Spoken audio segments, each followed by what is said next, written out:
I have lived for 99 years and witnessed 12 major market crashes. Wall Street in 1929, the Nifty 50 in 1973, Black Monday in 1987, the dot-com bubble in 2000, the subprime crisis in 2008.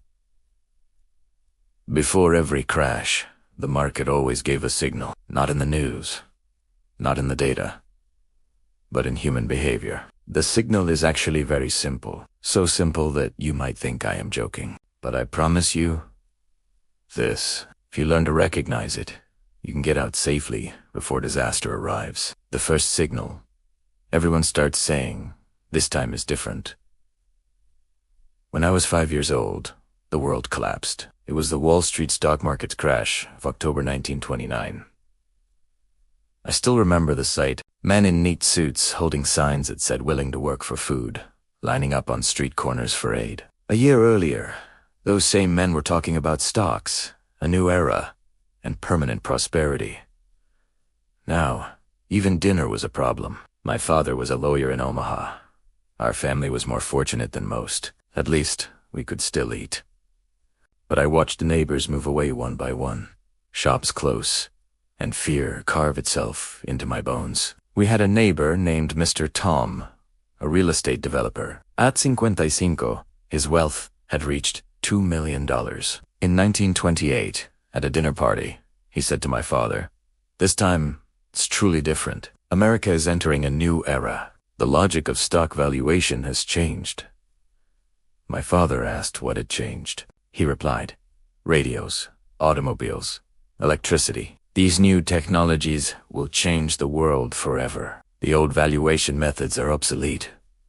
A year later, Mr. Tom was bankrupt. He lost not only his money, but his house, his dignity, and his will to live. The last time I saw him, he was standing in a relief line, head down, unable to look anyone in the eye. That night I asked my father, "Why did Mr. Tom end up like that?" My father was silent for a long time, then said, "Because he believed one sentence.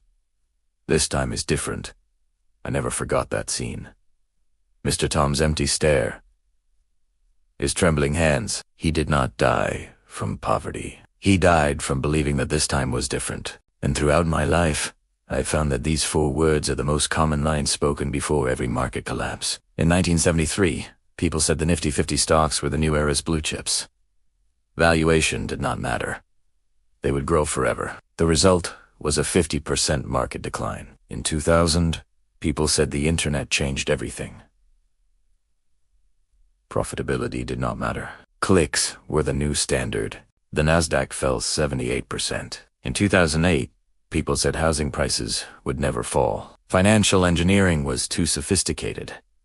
Risk had been dispersed. The global financial system nearly collapsed. Before every crash, people always find reasons to convince themselves that this time is different. But history always replies, this time will be the same. Human nature does not change. Greed does not change. Fear does not change. When you hear this time is different, when your barber, taxi driver, or anyone else starts talking about a particular investment, be careful.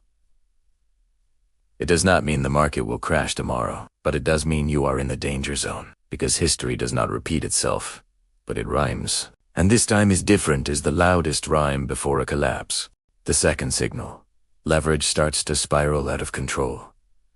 In 1973, I was 49 years old and felt quite smart. I had been investing since 1962, earning 24% annually for 11 years. The partnership I managed grew from $300,000 to $65 million. I thought I understood the market. One day, a doctor friend called me, his voice full of excitement. "Charlie, I've found a sure thing." He said he could buy a house with a 10% down payment, rent it out, and the rent would cover the mortgage. "Housing prices go up 20% every year," he said. I asked, "What if housing prices don't go up?" He laughed. "How could that happen? They've gone up for 10 years straight. With $10,000, I can control hundreds of thousands in assets." Deep down, I knew leverage is a double-edged sword. 6 months later, the crisis exploded. Housing prices fell. The first month he held on. The second month he panicked. The third month, the bank took his house. He was left with crushing debt. The last time I saw him, he was in a hospital hallway. Thin, gray-haired, eyes filled with fear. He said, "I just wanted a little more profit. I never thought it would end like this. I do not blame leverage itself. The problem is greed. Leverage turns fluctuations into tragedy. Without leverage, a 30% market drop is a temporary loss. With leverage, that same 30% can wipe you out. Before every collapse, leverage always reaches record levels." The third signal: complexity becomes fashionable. If you need a calculator to understand an investment, it is dangerous. People buy things that even their creators do not fully understand. And when everyone buys what they do not understand, disaster is close. Safe investments are always simple, so simple that even a child can understand them. The fourth signal: